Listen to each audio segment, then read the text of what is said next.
నమస్తే అమ్మా. నమస్తే అమ్మా. అమ్మా, ఉమ్, భగవంతుణ్ణి ఉమ్, ఏం ప్రార్థించాలి? ఉమ్. భగవంతుని ప్రార్థన అనేది ఎలా ఉండాలి? అంటే ఏం కోరుకోవాలి? ఏం కోరుకోవాలి అది? బాగుంది. మనిషి కోరికల పుట్ట. ఒక కోరిక తీరితే ఇంకో కోరిక వస్తూనే అవును, ఉంటుంది. అవును. పాము పుట్టలో నుంచి అనేకమైన పాములు వచ్చినట్టుగా మనిషి మనసులో నుంచి కోరికలు అనే పాములు వస్తూనే ఉంటాయి. ఉమ్, కానీ ఏం కోరుకోవాలో తెలియదు. కోరుకోవాలని తెలుసు కానీ ఏం కోరుకోవాలో తెలియదు. చిన్నపిల్లవాడు ఏడుస్తూ ఉంటాడు చూడు, అది కావాలి, అది కావాలి, అది కావాలి, అదేమిటో వాడికి తెలియదు. వీళ్ళెంతో విలువైన వస్తువులన్నీ ఇస్తే అదేమీ కాదు.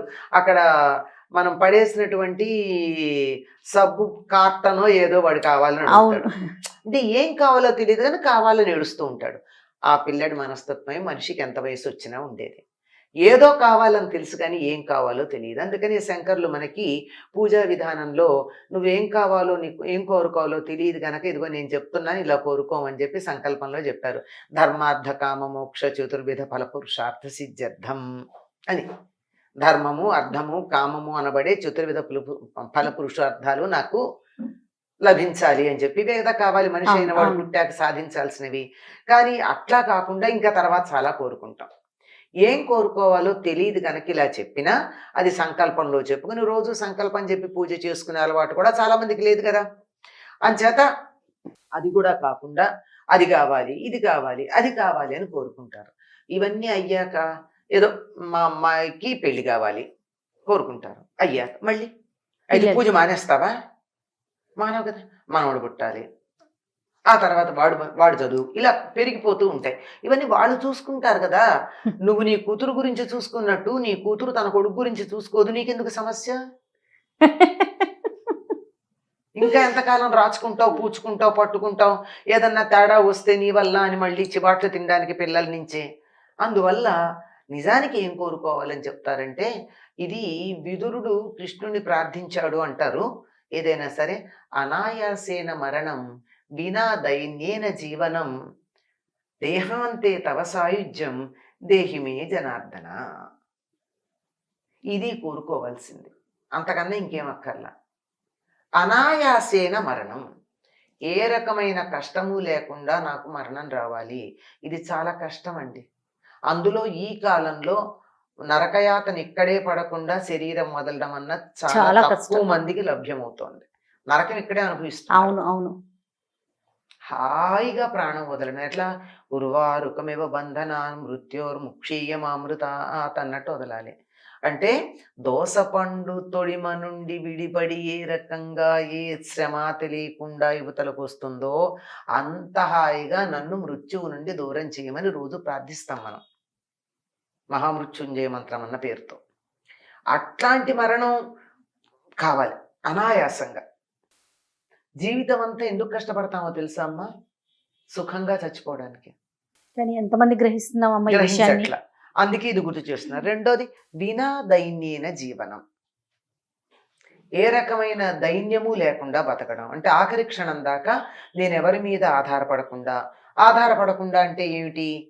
ఆర్థికంగా, శారీరకంగా, ఆరోగ్యపరంగా, మానసికంగా ఏ విషయంలోనూ నాకు నువ్వు సాయం చేస్తావా, నువ్వు నాకు వాళ్ళ తోడుంటావా, నా పక్కన కూర్చుంటావా, నాకు వండి పెడతావా, నా నోట్లో పెడతావా, ఇవన్నీ అడగడమే కదా. అవును. అడిగామంటే దీనత్వం ఉన్నట్టే కదా. ఇవేవి అడగకుండా, అసలు దైన్యం అన్నదే లేకుండా ఆఖరి క్షణం దాకా, ఆఖరి ఊపిరి దాకా నీకు నచ్చినటువంటి పని, నీకు ఇష్టమైనటువంటి పని చేసుకుంటూ హా అని అబ్దుల్ కలాం గారు వదిలేశారే ప్రాణం, అట్లా వదిలేయాలి.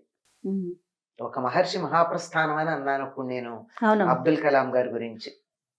ఆయన శరీరం వదిలిన తీరు చూసి మహర్షి అలా వదలగలడు కనుక వినా దైన్యేన జీవనం, ఎవ్వరి మీద ఏ రకంగానూ ఆధారపడకుండా హాయిగా బతకడం.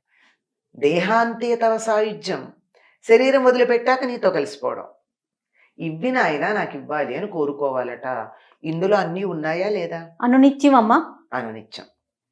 ఇప్పుడు వినా దైన్యన జీవనం అన్నప్పుడు నా కూతురు పెళ్లి గురించి, నా కొడుకు ఉద్యోగం గురించి, నా లోను తీరడం గురించి, నా ఇల్లు నిర్మాణం గురించి, ఇవేవి నేను ఎవరి మీద ఆధారపడకుండా, ఎవరిని అడగకుండా, అడుక్కోకుండా జరిగిపోవడం ఉందా వినా దైన్యన జీవనంలో? ఉంది కదా.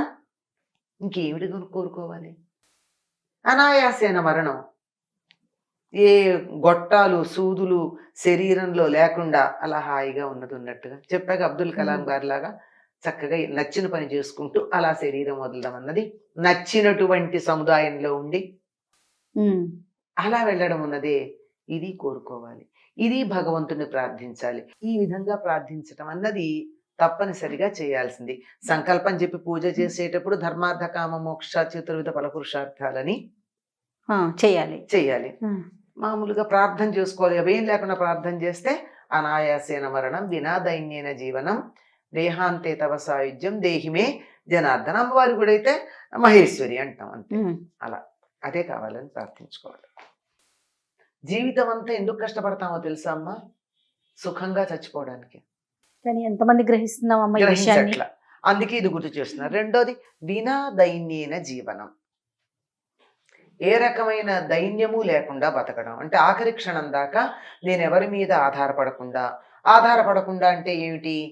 ఆర్థికంగా, శారీరకంగా, ఆరోగ్యపరంగా, మానసికంగా ఏ విషయంలోనూ నాకు నువ్వు సాయం చేస్తావా, నువ్వు నాకు వాళ్ళు తోడుంటావా, నా పక్కన కూర్చుంటావా, నాకు వండి పెడతావా, నా నోట్లో పెడతావా, ఇవన్నీ అడగడమే కదా.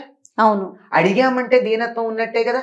ఇవేవి అడగకుండా అసలు దైన్యం అన్నదే లేకుండా ఆఖరి క్షణం దాకా ఆఖరి ఊపిరి దాకా నీకు నచ్చినటువంటి పని నీకు ఇష్టమైనటువంటి పని చేసుకుంటూ హా అని అబ్దుల్ కలాం గారు వదిలేశారే ప్రాణం, అట్లా వదిలేయాలి. ఒక మహర్షి మహాప్రస్థానం అని అన్నాను అప్పుడు నేను అబ్దుల్ కలాం గారి గురించి. ఆయన శరీరం వదిలిన తీరు చూసి మహర్షి అలా వదలగలడు కనుక వినా దైన్యేన జీవనం. ఎప్పటి మీద ఏ రకంగానూ ఆధారపడకుండా హాయిగా బతకడం. దేహాంతే తవ సాయుధ్యం. శరీరం వదిలిపెట్టాక నీతో కలిసిపోవడం. ఇవ్వి నాయన నాకు ఇవ్వాలి అని కోరుకోవాలట. ఇందులో అన్నీ ఉన్నాయా లేదా? అనునిత్యం అమ్మా, అనునిత్యం. ఇప్పుడు వినా దైన్యేన జీవనం అన్నప్పుడు నా కూతురు పెళ్లి గురించి, నా కొడుకు ఉద్యోగం గురించి, నా లోను తీరడం గురించి, నా ఇల్లు నిర్మాణం గురించి, ఇవేవి నేను ఎవరి మీద ఆధారపడకుండా ఎవరిని అడుక్కోకుండా జరిగిపోవడం ఉందా వినా దైన్యేన జీవనంలో? ఉంది కదా. ఇంకేమిటి కోరుకోవాలి? అనాయాసేన మరణం. ఏ గొట్టాలు సూదులు శరీరంలో లేకుండా అలా హాయిగా ఉన్నది ఉన్నట్టుగా చెప్పాక అబ్దుల్ కలాం గారి లాగా చక్కగా నచ్చిన పని చేసుకుంటూ అలా శరీరం వదలడం అన్నది నచ్చినటువంటి సముదాయంలో ఉండి అలా వెళ్ళడం ఉన్నదే ఇది కోరుకోవాలి. ఇది భగవంతుని ప్రార్థించాలి. ఈ విధంగా ప్రార్థించటం అన్నది తప్పనిసరిగా చేయాల్సింది. సంకల్పం చెప్పి పూజ చేసేటప్పుడు ధర్మార్థ కామ మోక్ష చతుర్విధ ఫలపురుషార్థాలని చేయాలి.